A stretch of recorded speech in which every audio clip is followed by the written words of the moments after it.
Alrighty, so I wasn't really planning on doing a Should You Summon for this character, but I got a request to, and I think it actually might be a good idea just for the fact that, it is the middle of a festival banner, like it's the Part 2 festival banner, and, there's some decent stuff around the corner. So, obviously, I don't think it goes, I think a lot of people are probably going to be skipping this thing, completely understandably. Before we hop into it, I do want to say we are doing live summons for the character tonight, and we will be testing her out in PvP after the, the summons. So if you want to stop by or anything, feel free. Should already be up on the channel, hopefully, by the time this comes out. So you can just click on the little thing, and then you can go over there, and then you can, you can come by. Either way. The banner itself is a Halloween banner, of course, but there's only really like 3 good characters on this thing, besides Merlin, who I assume you're summoning for in the first place, but some of you guys maybe skip a lot of Halloween banners or whatever, because obviously they only come by once or twice a year. So a lot of these characters might be either, characters you're missing or whatever. Realistically, unless you're just going for box CC, I don't really think that it's really worth it. Halloween go through is really good, of course, but people don't really use him as much nowadays. He can be still good for like a lot of PvE activities and everything. The Halloween Matrona can actually be okay, just because she has a really nice passive, and you can kind of use that to cheese some stuff in Heroes Arena from time to time. And you can use her for like bird taunt and stuff like that as well, I guess. And then maybe the Halloween Easton is a good. I think she's still considered to be like one of the best backliners for the human team, but you could also use like Festival Zeldris maybe, because you're putting a lot of debuffs on with Bon, or if you're not using Bon on the team and you're using like Levi or somebody, you can use a Ragnarok Bon in the back. So you have a couple of different options that you can kind of play around with, but overall, we're going to do like flowchart style. Should you summon for Halloween Merlin? If you want to use the unknown team, because she is for every unknown ally in battle, and if all allies in battle are unknowns, she procs her passive. So you got to be running strictly unknown characters, which means that you're either running like a decent Ragnarok team, which not every Ragnarok character is unknown, but you're probably going to be running a full unknown team with her. So if you use unknowns, maybe. If you already have Echidna, then you can just use Echidna, because the whole thing here is that for every unknown ally in battle, increases unknown allies' basic stats by 5%, and then she increases, I think, her own pierce rate by 20%. So Echidna already increases unknown allies' basic stats by 5% for every unknown race ally on the battlefield. So same thing.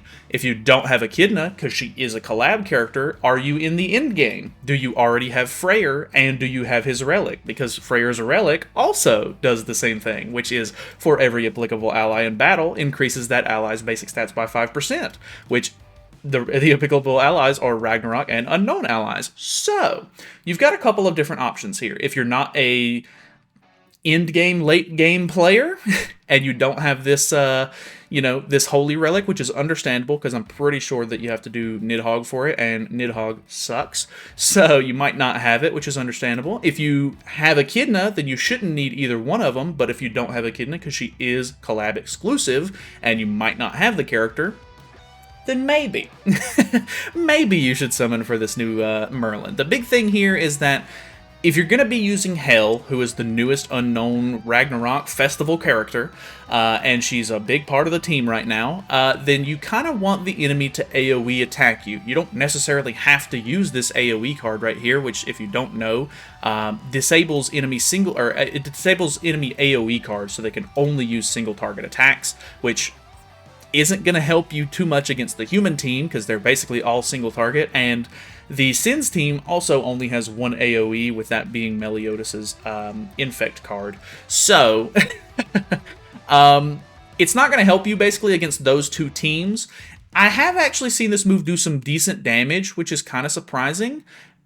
But I just don't know. I mean, it does include ultimate moves, which is actually kind of nice, but I don't know if it's really worth it. The Pierce card, unfortunately, does seem a little lackluster. I've watched a little bit of gameplay on the JP side, and the Pierce card, although is a single target Pierce, which has done really well on some units in the past, It just doesn't really seem like it's doing like insane crazy damage. Can definitely do some good damage because also she's ranking up her cards to level 2 on the first turn, and she's increasing her own pierce rate by 80% for 2 turns, which is pretty cool, but it's not going to be like a huge game changer, I don't think. So the Echidna has an Infect, which could be better in certain scenarios, and then Freyr actually has a Stance Cancel on level 2, and his single target cards hit pretty hard. So it kind of just depends on what you need, what you're planning on running. Maybe you could I'll try to come up with a team that doesn't use Hell that also utilizes this Merlin, maybe, just in case, to see how it goes.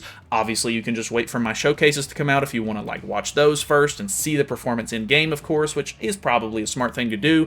But another big kicker is that the next banner that is coming out is supposed to be, as far as like time slots go for, you know, previous banners and everything.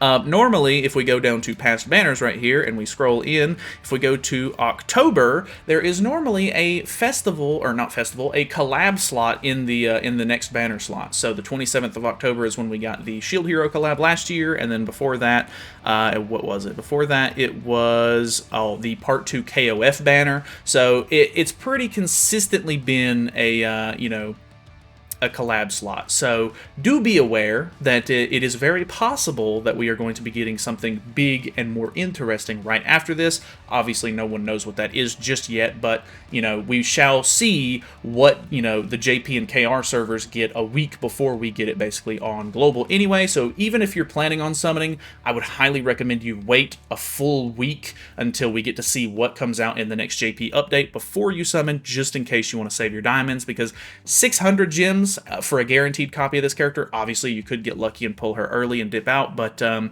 that's definitely a gamble. So not 100% sure if it's really worth summoning right now. She's okay. She's not anything like over-the-top crazy, but definitely seems like an interesting character. Looking forward to messing around with her at the very least. But that's pretty much it. So I would say probably don't summon.